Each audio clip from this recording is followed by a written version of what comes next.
We got a new preview from Matt James' 919 season. So excited to dig into that and some more stray thoughts on this week's episode with Tayshia. Let's batch. This episode is brought to you by Visible. Maybe you've already let your New Year's resolution slip. We all have, but you can still make a 2 year's resolution with Visible. Right now, you can get a one-line wireless plan from Visible for just $20 per month for 24 months.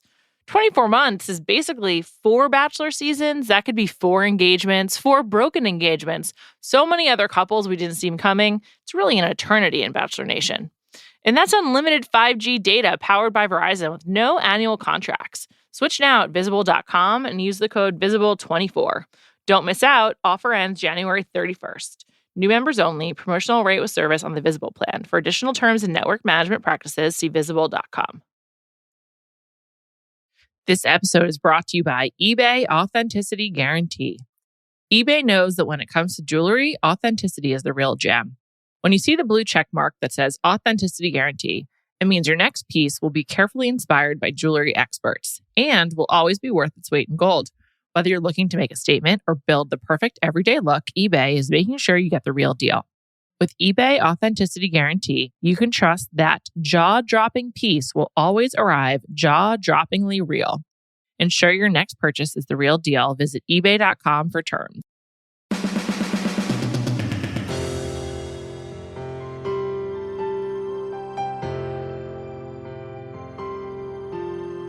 Welcome to Bachelor Party. I'm Juliet Litman. Hot new promo of Matt James' season, Matt James 919. I'm so excited. We're going to talk about it. I'm joined today by ESPN Radio's Mike Golic Jr. Hello. How you doing? Thanks for having me. Thank you for joining me. Our mutual friend Mina Kimes mentioned you on this podcast when she was on a few weeks ago. And I was like, oh, cool. He should come on the show too. And now here you are. I'm glad. I have to tell you, the minute I mentioned that I was making an appearance on this podcast, like my world of Bachelorette friends, Bachelor friends were so thrilled. So a lot of people very excited about this. You've got a hell of a following. Thank you. I'll say number one person excited is my mom. She's a really big fan of yours. So hello to my mother. And hi, Mom. She doesn't usually listen, but she probably will this week. Anyway, so thanks for being here. Let's start with Matt James 919. Speaking of Mina and I, like back in July of 2019 or June 2019, were like, Matt James should be the Bachelor. Like, just bypass everyone else, just skip it. Let's get Matt on the show. He seems awesome. And now here we are, January 2021. He's going to be the Bachelor. What'd you think of his initial promo? This is so base level. I forgot how tall he was. He's like 6'4", 6'5". Well, it's just amazing because I saw the pictures and obviously him and Tyler C have their background together, both playing at Wake Forest. But seeing them in a picture next to each other, like I ran into Tyler at the Super Bowl this last year. Back when the world was flex. Yeah, not a big deal. I didn't say anything to him because I was, it's hilarious. Like the work that we do, and I see him, and I'm like, oh God, I can't say hi to Tyler C. Like he's walking down the street in cuffed jeans. I can't possibly approach that. But I saw the picture of him next to Matt, and I'm like, he's taller than that guy that I saw and was kind of looking up at the Super Bowl. So impressive measurables already for Matt. Matt was, I believe, a tight end at Wake Forest, right? Or wide receiver? Wide receiver, I think. Got it. Okay. Yeah. He really just like looks so fit all the time. Like he just seems like he's in tip-top shape, which he seemed to be working on before he went on the show. I actually was just watching a few minutes of Tyler on a different pod. Of course, I love Tyler. And he was talking about how Matt was like eating really healthy while on the show. And I think that's like not usually what happens, actually. Like usually people start eating like crap because your hours are really weird. You're traveling, you're stressed. But like apparently he was like only eating salads, which is a lot of discipline, I think, when you're on television. I couldn't imagine because like as a single 31-year-old guy who watches this show, I get asked all the time, would you ever go on the show by like random people on Twitter? And I'm like, guys, do you know how much stress drinking and eating I would do on that show? Like I would already be like the huskiest Bachelor in history. I would not have the self-control necessary. So I'm with you. That is an act of God if you're able to go on that show and be healthy. It's pretty crazy. I was excited that they used the En Vogue song for the music in the background. What a Man, a classic tune. Nemacolin, where they're filming this season, which is, or they actually just wrapped filming. I read a couple days ago. But it's like a big resort in Pennsylvania. It looked beautiful. I was blown away. The red carpet, it looked really nice. It all looks incredibly done up. And you're right. When you say resort in Pennsylvania and then you see the visuals that we saw, those things do not necessarily reconcile in my brain. So yeah, very excited based on the first look. Like Chris Harrison, by the way, who you could tell at the beginning of this season was certainly seemed to have his misgivings, and all the editing kind of made it so everyone understood Claire was not going to be here very long and everyone didn't like her. But Chris, just the way even Chris looks at him, like he looks like he's ready to go and excited for this. So anytime Chris is excited, I generally tend to follow suit.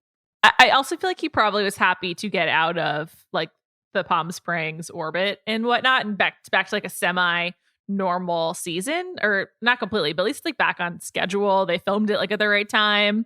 Matt was wearing a tux, which I believe Peter did last year as well for his opening, but I like that they're really going upscale with this first night. I feel like we just lacked a lot of the glamour in this Claire and Tayshia season as a result of it being the La Quinta, and I feel like that's coming back with Matt. I'm really excited. What, you mean riding horses around the La Quinta wasn't your ideal idea of Bachelor and Bachelorette glamour? But no, it's nice. It created, I personally identified with whichever one of the young ladies tripped over the red carpet and make her first impression like that. That is big me energy. So as soon as I saw that, that was the perfect sort of exhale, because all that class is rather intimidating for someone of my palate.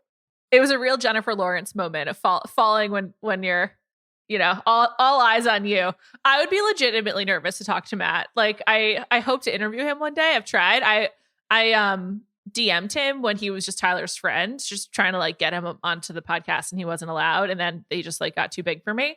And I just feel like at this point I would be so nervous. I'm just like, there's so much built up. He's so handsome. He's so tall. I mean, I would be nervous getting out of that limo. I will say, though, and because we had Tyler C on the radio show last week, and he was awesome. So I feel like if he's hanging out with him and their buddies like that, I generally tend to, I mean, we're like anyone. We judge everyone by their circle. And Tyler was lovely. Our whole show was beaming after talking to him. He's a great guy. If Matt's got any of that energy to him and they get along, I feel like he would be receptive of this. He knows you're here for the right reasons. Yeah, I hope so. I mean, I am a Tyler super fan, like embarrassingly so, but whatever. I just have to own it. He is a really nice guy. Did you get any good scoop from him when he was on your radio show?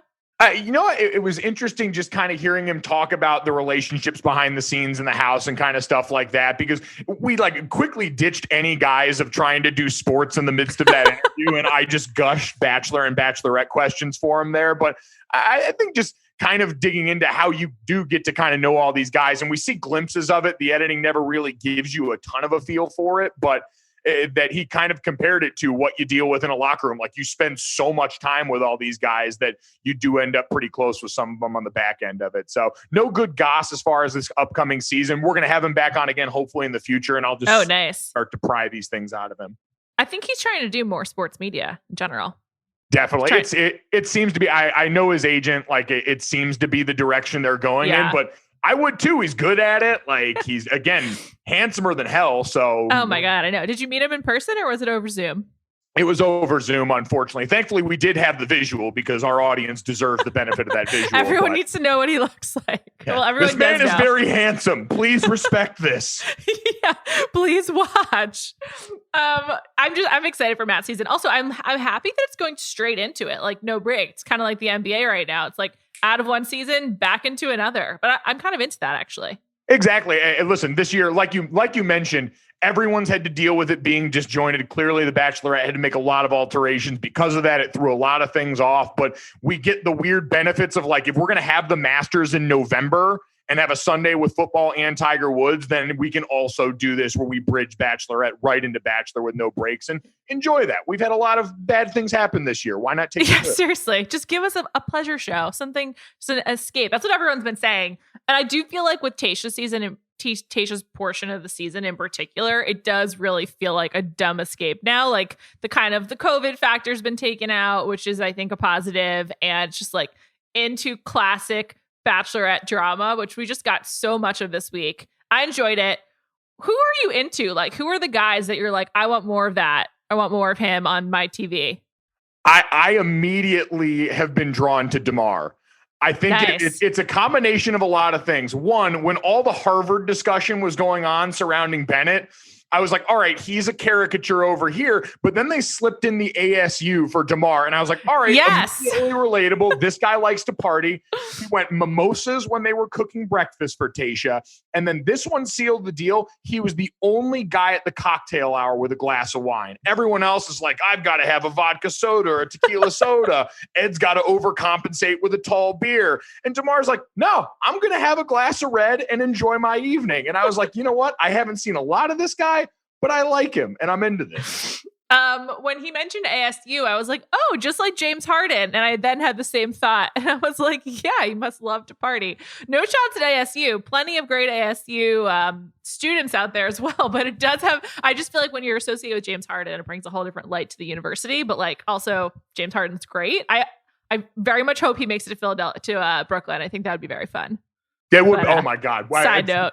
I could say it's the only thing I'm holding on to. This NBA offseason does not have a lot of juice in the free agent class. So this uptick in the potential trade market here is very exciting. Seems like no matter what, James Harden's coming to the Eastern Conference, and I'm into that. Or if he get traded. Anyway, yeah, I thought DeMar, there was a lot of like good like tidbits of guys this week that I feel like we hadn't gotten the rest of the season. I mean, obviously we didn't know any of them during Claire's because she was just so focused on Dale. But I feel like that DeMar moment was great. And also seeing them kind of interact in small ways during the cocktail party and the stupid grown-ass man challenge date was like kind of fun. I was like, this is what we actually come to this show for. Isn't it amazing how quickly it flipped? And like, I give Tayshia credit, like energy wise, she's up there with like JoJo, where when she walked in, everyone, like everything immediately feels better, to the point where when Claire was on the season and we had the date where everyone was forced to strip down and walk home, we're like, this is sort of weird. It feels like, this is a little inappropriate, to where Tayshia's oiling these eyes up before a wrestling match. And I'm like, yeah, girl, let's go. Get these guys greased up and let's rock and roll. Like it feels the way it's supposed to again now. Everyone genuinely seems into it. She seems very into it and authentic. So it makes it all worth it now. She is like a good bachelorette. Like she's a good like conduit for the drama. And she also, the way that she's asked guys, like, why are you single? How and why are you single? I've talked about this at every episode she's been on, but like, the fact that she says it is so funny. There's a lot of split opinion on like if that's acceptable or not. I think from here on out, I'll be asking everyone who comes on this pod, like, is that acceptable? And I'd love to know what you think. It is so interesting because I actually just had this conversation with someone where this question came up and was thrown my way. And I was like, I guess on the surface, it seems like an uncomfortable question, but especially because some of these guys are holdovers from Claire's season. Obviously, you got guys like Ed that are going to be in the mid-30s range and things like that. I think it's just, listen, you come on this show to cut through it and get to the point. Like, you're trying to maximize your time, so why not ask the important questions? Like, we can't look at this show in the context of normal dating and wondering, all right, is the second time we go out to drinks appropriate for me to ask, why the hell are you single, in some accusatory way? Versus this show where, like, you got to be willing to Noah jump the fence sometimes and make things happen. And this question might be like the version of that in question form. I like how you say jumping the fence, like it's like the new version of jumping the shark. Like that's the moment, but not in a negative way. It's not like the end of your program. It's just like seminal. Well, that is like a seminal part. You mentioned Mina Kimes, who's, a lot of the reason why I made it onto this podcast. Her and Dan Orlovsky and I text about The Bachelor and The Bachelorette, and it started during Colton's season, and the group was called Fence Jump Fans because of obviously that moment that was teased the entire season. Yeah. So shout out to the group chat, shout out to Fences. It's important to have your Bachelor community, like whoever it is, like the people that you text about it. It's an important part, I think, of one's TV life. I always like refer to my personal TV life where I feel like it's like in parallel to my actual life, but like, it's very active. The people that you spend time with on your television week in and week out, they become part of your life. And that's why people really care about this crap. So I'm glad you have these people. It's like, it's funny too, watching it with people that like work in this industry and with my friends that produce TV, because they watch it differently. It's like the way I watch a football game and just watch the offensive line for the most part. I get producers that I'm friends with that watch the show that are hitting me with little editing elements or things that they slip in there. It's great to get other vantage points on this. On the topic of offensive linemen, did you feel any ownership over Jason or like any kind of like special like interest in him as an offensive lineman? Yeah, the Husky community is one where we all feel like whenever you step out, you're representing all of us. And so when Jason's out here, I'm really holding my breath like, all right, please don't embarrass us in front of company right now. And I think he was good. Maybe it was a bit of oversharing. Like, he has the most intense date with Claire when that first happened. It's not his fault. It's neither of theirs fault. That was just like the most intense date possible. And also, like, especially given the moment of like, I feel like everyone, even if you're like not a particularly emotional person or like really like to like talk or think about your emotions, it's basically impossible not to in like the last 6 months. So I feel like he was just put in this really tough position. Yeah, where like oversharing became the only thing that he could do at that point. But listen, it also made the most offensive lineman decision possible to where he was tied up in his feelings. And he said, you know what? I'm not going to get in the way of progress. I'm going to take this one for the team and get out of this. So I appreciate that portion of him, even if it was a little up and down. But telltale offensive lineman signs there, altruism, an upper arm tattoo that he probably got when he was in his like early 20s, maybe around 19. It all fits. I also have been told that offensive linemen are really loyal. Yes, fiercely loyal. So the feelings for Claire make sense in that situation. Like, you're a natural protector. That's what you're supposed to do. You very rarely get shine on your own. And so the bright lights and being the center of attention, I'm sure were not things, even now as he's done. This is the other post-O lineman trick, which I haven't quite nailed yet, is we spend so much of our life being large that when O linemen finish, they tend to cut weight like crazy most of the time. Like and Jason definitely fit into that category. So all this attention and being, looked at as an object of affection and being objectified on a show like this, it's all new to him. He was learning this in real time. And so I have to be cognizant of that. I think we need him in Paradise. I just feel like his emotional side and also the way he's like talking it out in real time will be great in Paradise. Plays really well with the beach. I have big Paradise energy now too, just because they brought Wells back to commentate that wrestling match. So you're right. This is good time to remember we need to scout early for Paradise.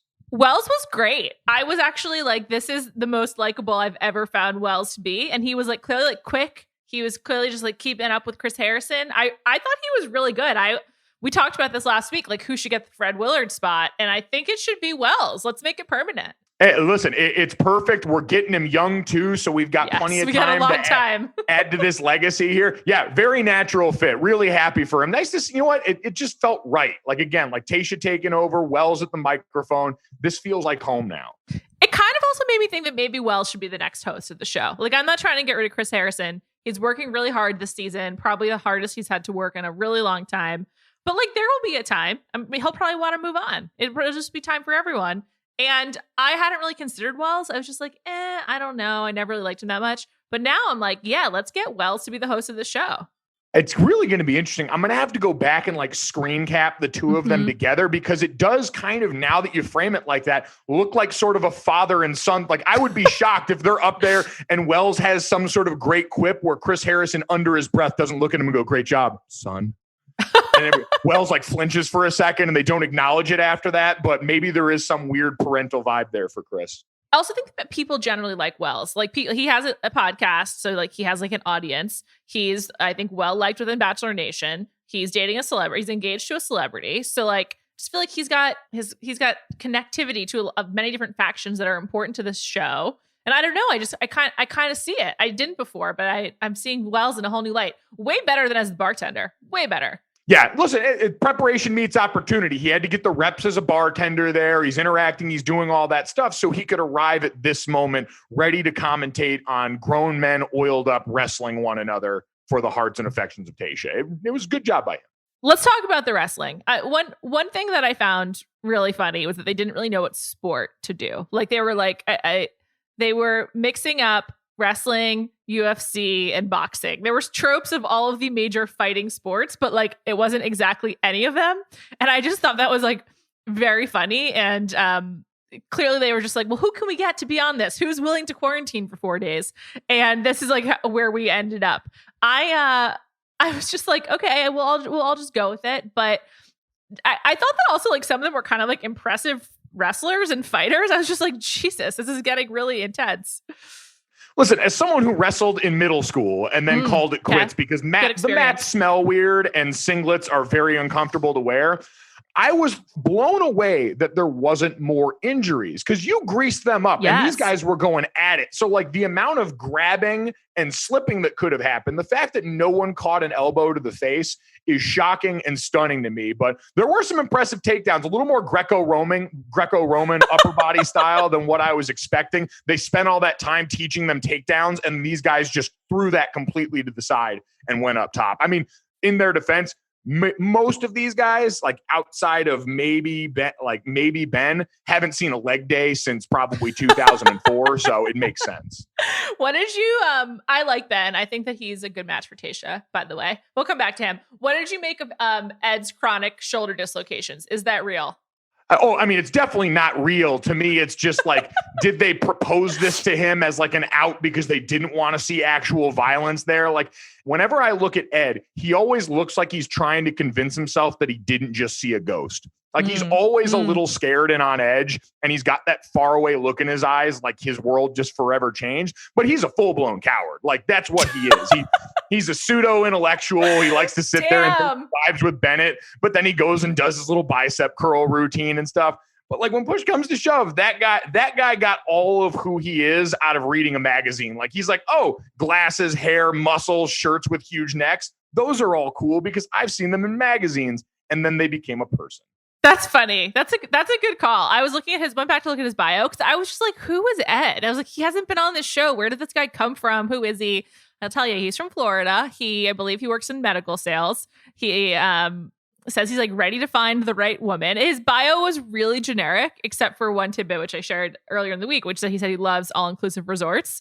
But like even that is like, first of all, appalling because the food and drink of all-inclusive resorts is like rarely good. And second of all, just like kind of generic as well. You're like, I just want generic vacation. Generic vacation. I don't know if I said that right. But I was just like, who is this guy? And it was so random. And his insults were also like super strange and very not insulty. It's just like it all sounded forced. Like his voice quivered after every insult, like he wasn't sure if he was doing this right. Yeah. It was just very interesting. And the whole thing that really throws me off with him, and I don't know if Mina mentioned this, is he looks like Adam Schefter and my dad had a baby. And I saw someone else on Twitter last night called him a darn Schefter, like the fake Twitter account that always gets funny. Everyone with news.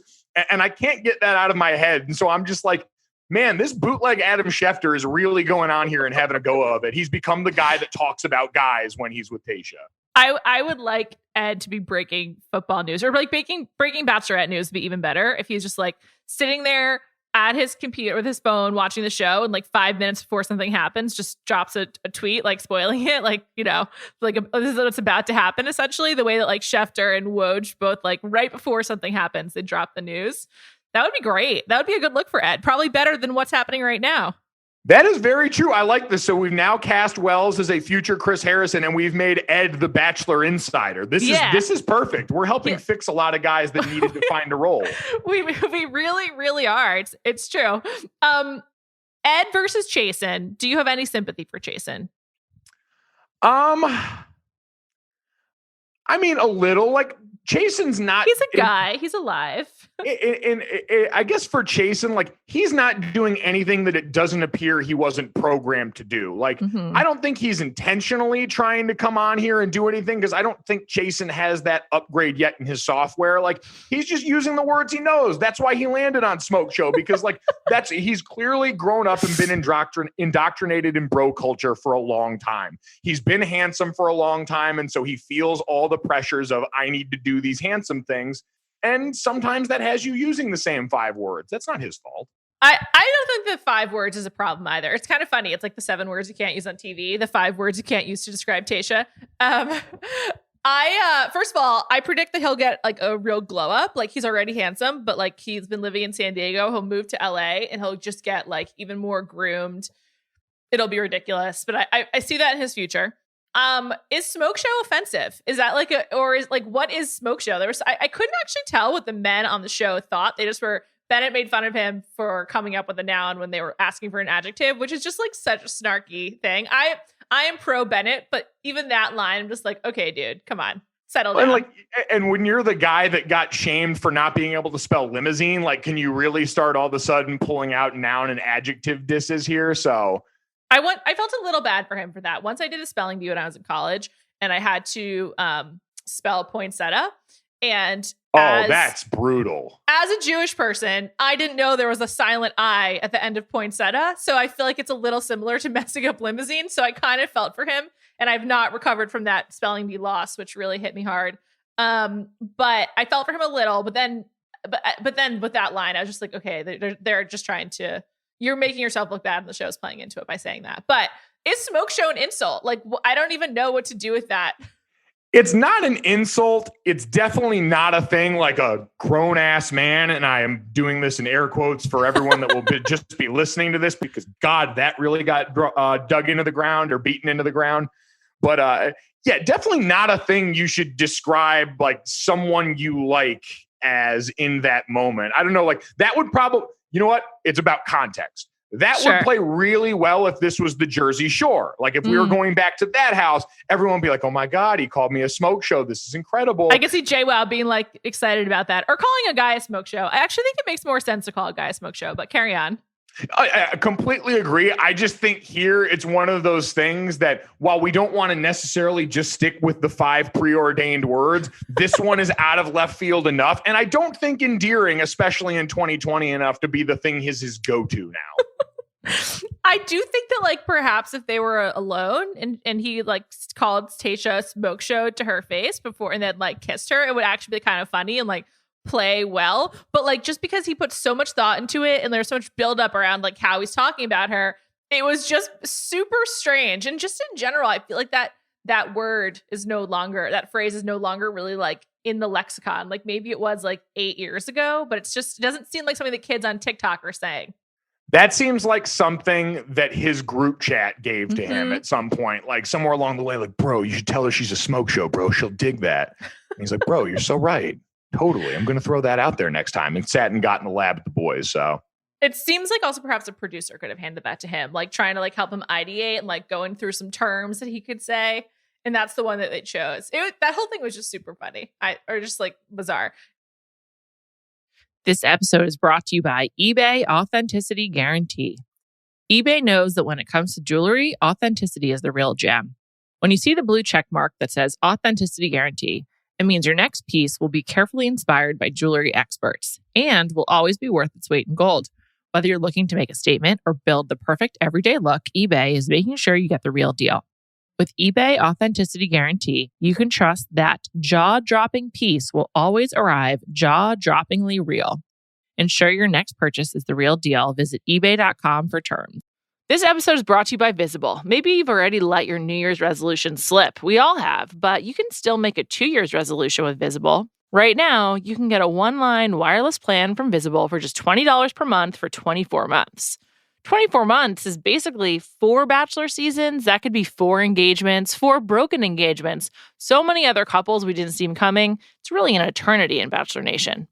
And that's unlimited 5G data powered by Verizon with no annual contracts. Switch now at Visible.com and use the code VISIBLE24. Don't miss out. Offer ends January 31st. New members only. Promotional rate with service on the Visible plan. For additional terms and network management practices, see Visible.com. What did you think about the baby doll, Carlos, that Ed had to carry around? It grew on me a lot over the course of this episode. When they're walking up to the rose ceremony and everyone's dressed and very nervous and serious and he's rocking that thing like a football, I was like, this is incredible theater. And when like, again, the pro Bennett crowd will appreciate when he took baby Carlos, they were going back and forth. I was like, you know what? Everyone's bought into the bit now. It's become a great little side piece on here. It reeks of something that probably that's a post-credit all-star bit of material right there as Carlos the baby. Totally. And the way it was edited so that there was a long period of time where Ed kept doing interviews and they kept cutting back to them and he was holding the baby. So the baby was persistent through like half the episode. I thought that was like just well done by the producers and the editors of the show. And when just the moment when they first handed him the baby and everyone immediately started criticizing the way he was holding it, when he realized, oh, we're doing this for real. Like, I don't just have to hold the baby, I have to hold the baby. And as someone with a lot of friends who have like had young kids already, having to go through that process where you learn how to properly hold a baby and you're super nervous because you think you're going to like break it or hurt it. Yeah, like break its neck or something like that. You're just always worried that you're not like supporting their head enough. And that was the first thing that someone like Tayshia even said. She's like, support the head. And I was like, yes, support the head, Ed. What are you doing? He definitely doesn't have friends who have children, though he is like 36, I think. So I don't know what he's doing. I don't know who Ed's hanging out with. What do you think about this one? I'm so confused by the stretched out neck on t-shirts. It doesn't seem comfortable. It rarely pairs well with the level of tight pants that these guys are wearing or shorts. It always just seems very strange, but Ed has taken a liking to them. You mean the like unintentional stretched crew neck? So it's like between a V and a crew and you don't really know what it is? Yes, a lot of confusion. It reminds me again of like kind of older classic Bachelorette seasons where the guys, like there was one season, I think it was Andy's season where all the guys, or maybe it was Caitlin. It was one of those where all of the guys were wearing like the same t-shirt, but in different colors. It was sort of like they ran out of clothes or something. And so production gave them the same like generic hoodies and t-shirts and they were wearing them. And they look so different on each guy. But you're like, is this the same shirt over and over? This is what this show does to me, though, where I like notice these things. So like, again, like it's not like I dress myself overly well, but we're looking at that last group date, like at dinner when they're all hanging out. And I'm like, Ben's shirt's all wrinkly. Like he couldn't get that ironed out before he came here.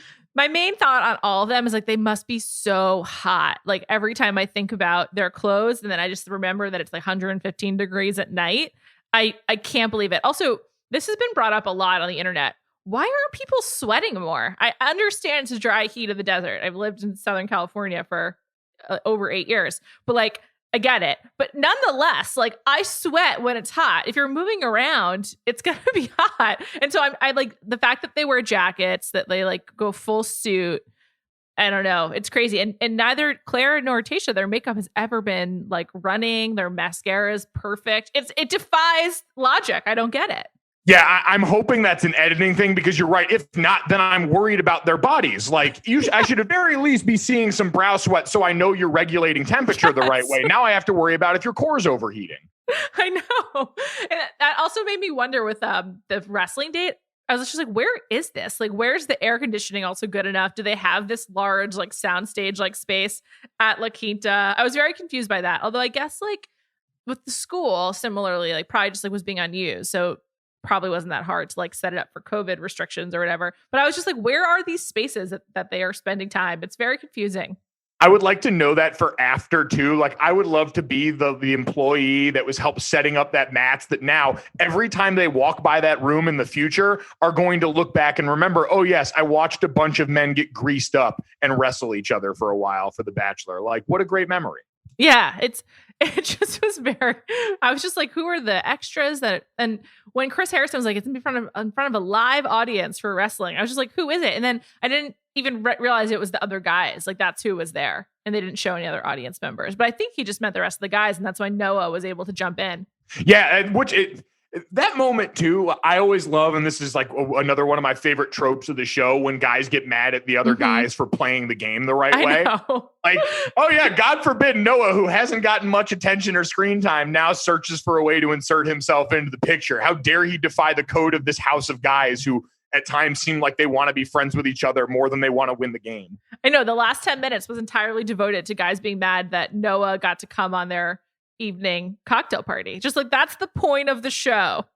I hold that they would not have been mad if he didn't have that mustache. That mustache, and they obviously addressed it, and you know that became a part of the end of the episode. But when people see a mustache like that, and the fact that he's the 25-year-old in the house, everyone's automatically on edge because of that. He does look like a very small Taylor Lewan, which is interesting to me too. I find Noah completely uninteresting. However, I will say more interested in him now that the mustache is gone. I appreciate how relatable his body is too. Yeah, he's just like a guy. He probably like didn't get a lot of notice that he was coming on the show. Plus, he's 25, so he's just probably like, you know, he's just sort of just going with it. I feel like a lot of these older guys which I support, like working very hard to look the way that they do, which I also like be honest about how hard it is to look good. So I support that.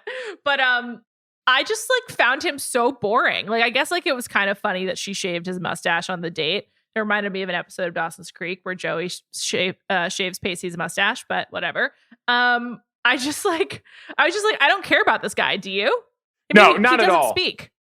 No, well, and the problem is he had the one trick, right? Like it's like coming in dressed as a shark or any of the costumes on opening night that we see. Like usually you're doing that, like you said, great to get attention. But once you play that ace, now you're sitting here like, all right, now I'm just kind of here. Like I'm a stock Wii character at this point.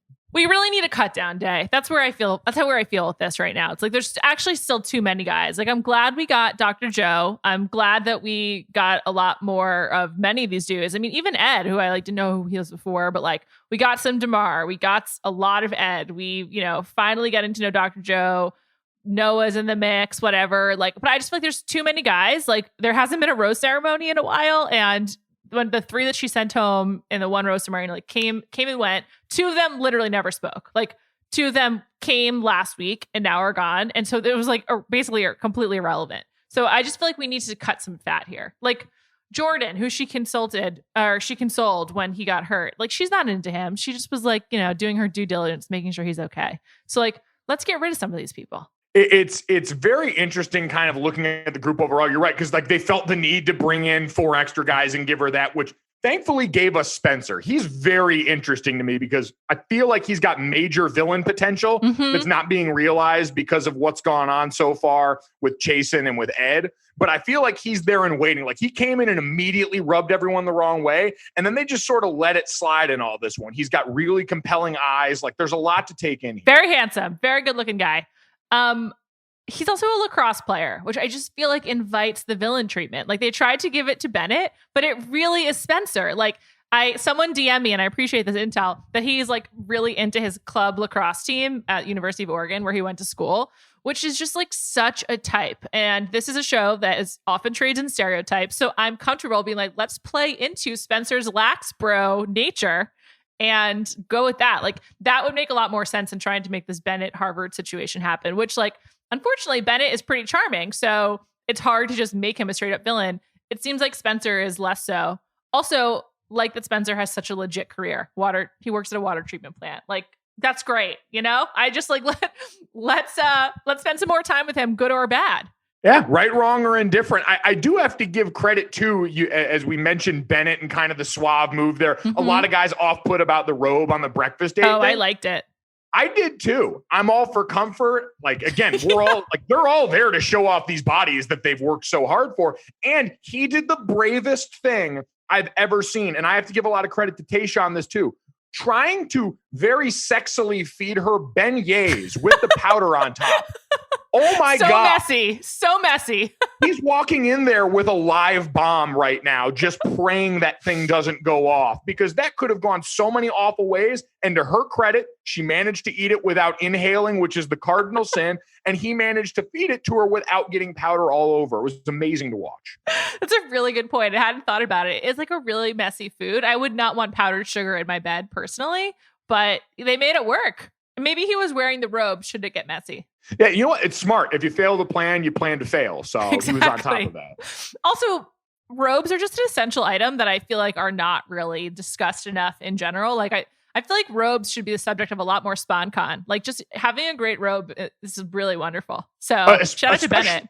Especially in the world we live in now. Like when has a robe ever been more relevant than in the Zoom world where we're all sitting at home? It's really true. It's really true. I like Bennett. I don't know. There's like plenty of stereotypes that I'm happy with the show to trade in, like about like, lax bros and football players. But the Harvard one, I just feel like it's tired. And I just personally feel that Harvard is like not as venerated as it used to be. It's just been like disgraced in plenty of ways. So like, I don't know. There's plenty of things that I find more annoying. Like I think Duke is worse than Harvard. Oh yeah, Duke is up there, but like Duke also has the added element, I think, of like adding in sports hatred also. Like sure. No one gets to hate Harvard's. Yeah, no one gets to hate Harvard's sports team, but Duke's had every hateable white basketball player since the beginning of time. So you melt that in there with Bennett, who Like Bennett's only crime is he wishes he was a Winklevoss twin. That's all he wants.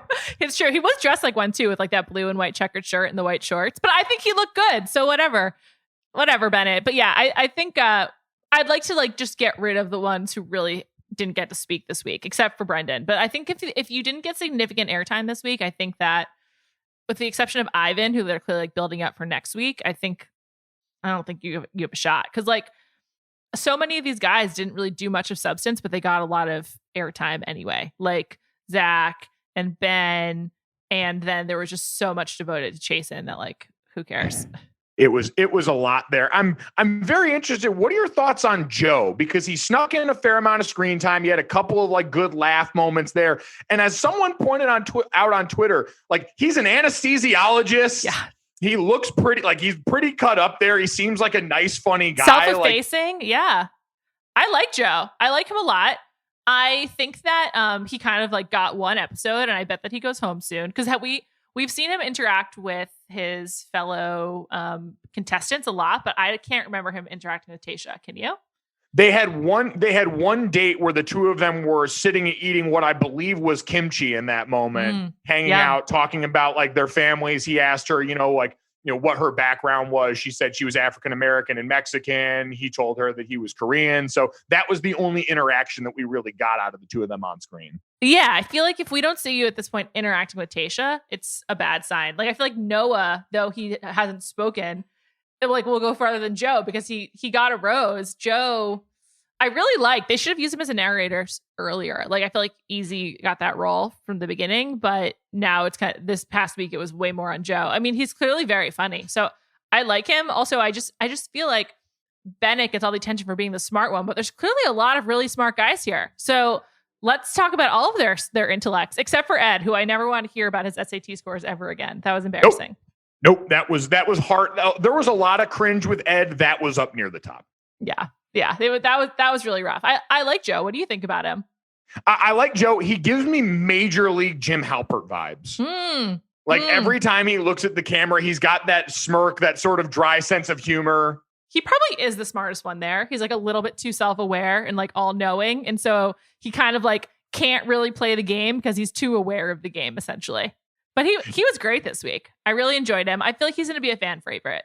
But yeah, someone like him, just like, I don't want you to go to paradise. Like pursue being an anesthesiologist. Like don't give into this. Like it seems like things are going great for you. Like even if you don't want to be an anesthesiologist, like you've got like clearly made a lot of headway in your career. Like don't go to paradise, whatever you do. Yeah, that's every once in a while we spot someone like that that's way too normal for this show. And I'm just like, oh no, you don't need to be here. You've got things like really going on for you. You don't need to sling tummy tea on Instagram. We got this. Seriously. Like with Tyler, I was really glad he didn't go to paradise last summer because I'm just like, first of all, I think he was in the running to be the Bachelor, so they couldn't have him go because that would have been like, a conflict or whatever. But although Nick went, but that's a different situation.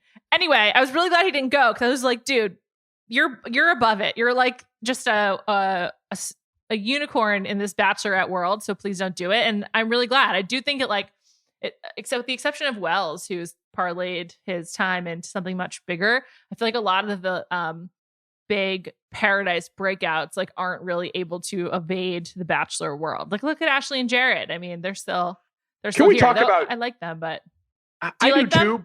I do. I like them, but what's Jared doing with the whole facial hair makeup in that region? I liked it. I really liked it. Jared's a really nice guy. He once came to a Christmas party at my house. He's really nice. Oh, so you know what? Well, now I feel bad bringing this up because he just reinforces my point that I think every guy, and I went through this too, like every guy wants to try having long hair for a while. And there are like, if Chris Hemsworth looks better with short hair, we all look better with short hair. It's a very difficult thing to pull off, but I'm going to go by your nod for his character here, and I'm going to go back to just supporting Jared's choice. Well, I was checking out Jared and Ashley's Instagrams because I hadn't really caught up with them in a while. Those two ride so hard for Duncan. I mean, it's sponsored content, but nonetheless, they have like a really elaborate Duncan partnership that like I'm both sort of like, what the fuck? And also jealous of. I also love Duncan, but it's like just the most East Coast thing about them. And they like did this whole Christmas Duncan video for their socials where like they both got sweatshirts. Like his says Jared runs on Duncan and hers says Ashley runs on Duncan. It has like the running person instead of saying it, like the Duncan iconography. And I'm super jealous. I really want a sweatshirt like that. I love Dunkin' Donuts so much. I do too. Like I've grown up on the East Coast for pretty much the entirety of my life. And the sweats that they just dropped, like not to make this too much free ad space for Duncan, but legitimate heat. Like I hadn't seen them before Jared and Ashley, and I was so jealous. I didn't know they're widely available. I'm gonna buy one. Oh yeah, that's a must cop for the fall right now. We're in prime sweatshirt time where you maybe even layer a jacket over it. Great colors, really evenly distributed. Big fan. When I was growing up, Dunkin' was not outside of New England. Like it wasn't in New York. It was like in Chicago, but it wasn't in New York for a long time. And when it came to my neighborhood where I grew up, I was so excited. It just like, it changed everything for me. So I'm a huge fan, and I was just really jealous of their sweatshirts. You should check it out. But like, it's also so insane over the top. But they just will do almost any sponsorship. But you know, they're like nice people. I'm like happy for them. It's super weird. Like everyone talks about like the process of the show now. It's very funny how they've moved on from the journey to the process. And it's like weirdly reflective of also the Philadelphia 76ers. And Jared and Ashley, the process did work. Like it's really funny. So many of these people talk about it, but for them it did. So, you know what? I know, like, obviously a lot of this show were like, you watch long enough and you become aware, like you said, of all the types and the process that goes into it. But like, I'm genuinely happy when it works out for people. Like, it's fun. It's fun to see like Rachel and her husband when like, cause now she's been doing stuff around sports media. Like she's awesome. Like, and getting to know her, but like when you see it actually work out, you're like, oh wait, this is great. Like, why wouldn't we all want someone to actually find love? I was like kind of relieved to see Wells, Ashley, and Jared this week. I just felt like it also brought like a level of normalcy again in a way that was very much needed. Like in addition to Claire's portion being so wacky, having Deanna on was also super weird. Underrated weird. I like Deanna a lot, but like she's just not really like in this world anymore. And it was just like didn't make sense. And it seems like next week we got a ton of these alums. And then JoJo's coming in, which I'm really excited about, though they have not showed a single teaser of her, which I find strange. It's so odd. Like, I don't know why you're not maximizing her presence. I mean, who has been more universally loved as of late in that universe? I remember it because obviously Jordan Rogers is one of our colleagues at ESPN, works at the SEC Network. Awesome guy. And back like when, you know, people actually came up here before COVID and stuff, Jordan showed up in the ESPN cafeteria and he was hanging out and JoJo was there checking things out. And like, again, like normally like friendly with Jordan, I like made extra sure to go over there because I was like, oh my God, I'm so excited to meet JoJo. She's so wonderful in person. Like I was beaming. So they are confirmed wonderful, but she was like the most starstruck I've ever been in ESPN's building. They are my white whale. I even got JoJo's number and texted her and she didn't respond. Just very tough. You know, I will text anyone to get them to come onto a podcast. And, she never responded. Very harsh. Her and Ali Fedotowsky straight up ghosted me. So, next time I'm around Jordan, I'm going to put in a good word for you here. We'll see if we can just speak this into existence. Thank you so much. I really appreciate that. But yeah, I'm looking forward to her showing up. I also I feel like bringing in some of the other Bachelor people also injects a feeling of paradise, which is what I was hoping for out of the single location. And so like, it seems like Becca and Sydney come next week. And I'm excited about that because I mean, maybe other people as well, but I feel like that is just like kind of like the fun hang that Paradise seems to be has been missing from this season among like all the drama and whatnot. And so like, I'm excited for Tayshia to have some friends around. And I just feel like they need to bring in a feeling of like a good hang. Cause like ultimately isn't that what we're all looking for right now? Just a good hang. So like what we're all lacking.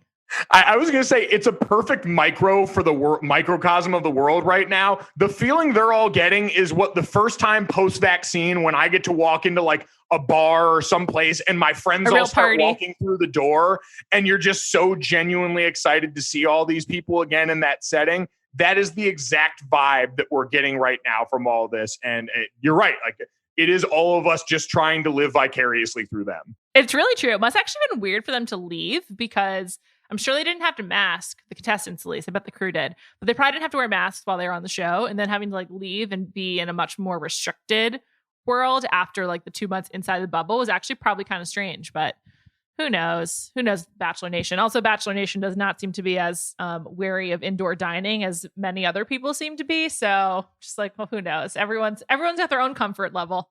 It's not mine, but everyone else is. Whatever. Whatever. One other note that I would be remiss to not mention, one highlight from this episode that I just totally forgot about until looking back at my notes, Joe called Chasen thick, and that was really funny. When he was describing him before the wrestling, he referred to him as thick, and I loved it. I did too. Like, and again, thick's become what we talk about, like words like if smoke show a compliment. Thick has become absolutely 110% a compliment. It really has. The second C that got added to thick at some point along the journey has turned it into a term of like the utmost admiration. So I was really happy in that moment. I think when Rihanna claimed the term and it became part of like the Rihanna universe, I was like, well, this is now positive. Anything in Rihanna's orbit tends to be positive. So I think we have heard a thing for that, and Joe really nailed the joke. Just great narration from him. I that man. Perhaps he should have a podcast after this. That's what so many of these Bachelor people do. Although I just really want him to be a doctor. I just have a feeling he's a good doctor, and I just don't want him to abandon it, even if being a doctor is really hard right now. I think that's why we understand it's a very difficult vocation right now, and so that's why we need more people like Joe who are willing to go and put their hand in the pile on this one. Yes, seriously. Mike, thank you so much for joining me today. It's been a blast. For more Mike Golic Jr., listen to him on ESPN Radio every day, right? Every day, 4 to 7 Eastern, Shanann Golic Jr. Man, that's hard every day. Do you run out of talking points? No, because it generally tends to devolve. Like I spend a fair amount of time talking about the Bachelorette when it comes up here, and we do get to have like Tyler C on. So we get to depart from the sports every now and then as we take breaks from figuring out if James Harden's going to end up in Brooklyn. I really hope he does. Thanks so much for listening. I'll be back. Only one episode next week, Tuesday. And then, of course, Thanksgiving break. So have a great weekend and talk to you then.